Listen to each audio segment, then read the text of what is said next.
Welcome to She Coaches Coaches. I'm your host, Candy Motzek, and I'm going to help you find the clarity, confidence, and courage to become the coach that you are meant to be. If you're a new coach, or if you've always wanted to be a life coach, then this is the place for you. We're going to talk all about mindset and strategies and how to, because step by step only works when you have the clarity, courage, and confidence to take action. Let's get started.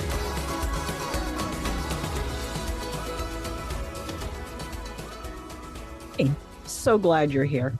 This is another episode that I've recorded in Mexico. I decided it would be so much fun to batch a bunch of podcast episodes.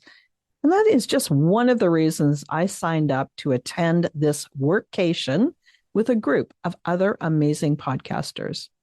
As I write this episodes, there are so many sounds. There's a dog barking, a cat meowing close by, a car horn honking, construction people joking and laughing, and three different songs playing all at the same time.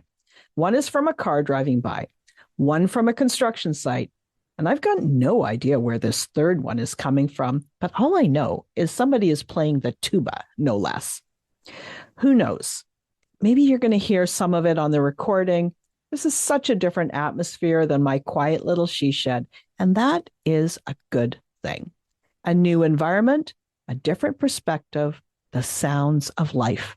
So, before we dive into today's episode, I want to invite you to join my community.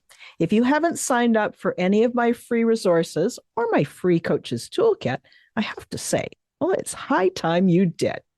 It's easy to sign up. You just text the word coach, COACH, to 1-844-246-6259.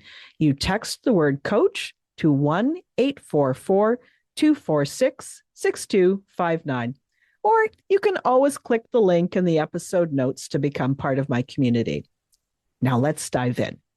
I want to talk to you about something I see a lot. Okay, it's something that I honestly experience a lot too. I am super productive. I get a ton of things done in my coaching practice. And from time to time, I have a look at all of the blog posts I've written, the programs I've released, the podcast episodes, and all these other valuable assets that I have built over time. And looking back, I am amazed. But it wasn't easy.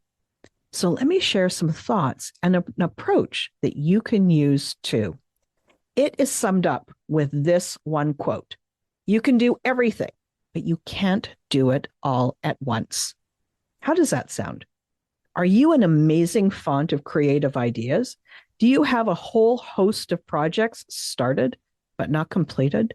Maybe you have one great idea and you start on it, but you forget you were working on that other great idea that you had last week.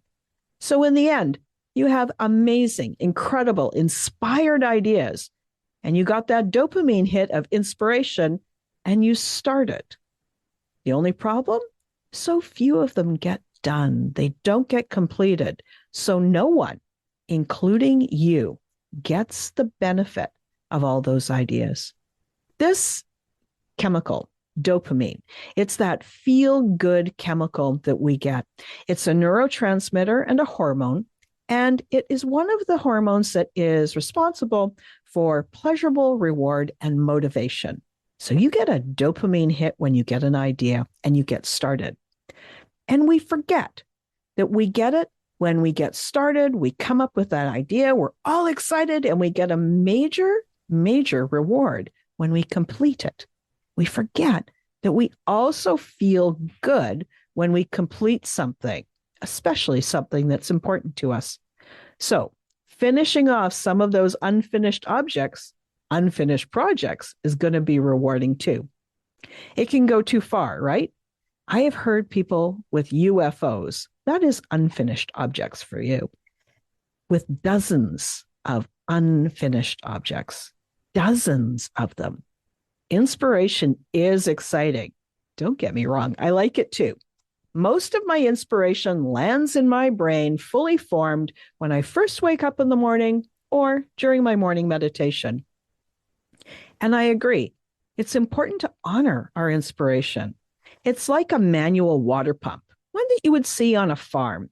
You prime that pump by pumping the handle, and it takes some muscles to get that water flowing. But once it does, watch out. You won't be able to stop it. It just keeps flowing, and eventually your bucket or your container overflows too. So, yeah, inspiration is great, but we can only work on one thing at a time. Yeah, we can only work on one thing at a time. I repeated that so you can really hear it. And here is an approach that I use. It is a simple approach, but I'm going to tell you, I know it's not easy. But if you like it and you start it, keep working at it because it's really worth it. The approach I call is my treasure journal. I have a special journal where I write down all of those great ideas, lists and lists and lists of ideas. And sometimes that same idea might come up more than once, but I only allow myself to work on one at a time. I know there are those among you, especially the neurodivergent, who this approach just might not work for. But listen anyway, because you know yourself best. And I bet you can take my approach, modify it, and make it work for your own style and needs. So I honor the idea by writing it down. And that means that the ideas keep flowing, just like that water pump. And then I choose one to work on, one at a time.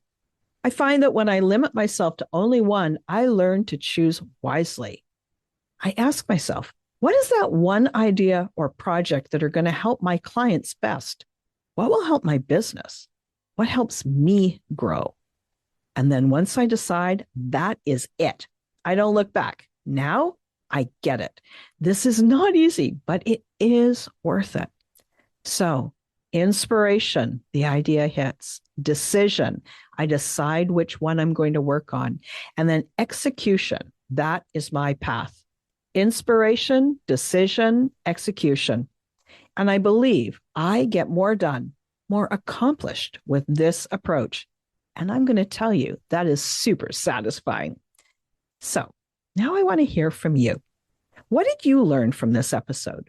Will you try this approach? Write down your inspiration, all the ideas in one spot so you honor them, then decide, and then do it. Stick with it, complete it, and experience the satisfying joy of accomplishment. I hope so. Post a screenshot of this episode and tag me at Candy Motzek. Tell me what you learned and what you've decided to do. Now, if you want more help, maybe you've just had enough of trying to figure all this out on your own, and you're spending a lot of time on the Google searching and piecing things together. And if that's the case, and you want to become a coach, you want to sign clients, then we should talk about how we can work together.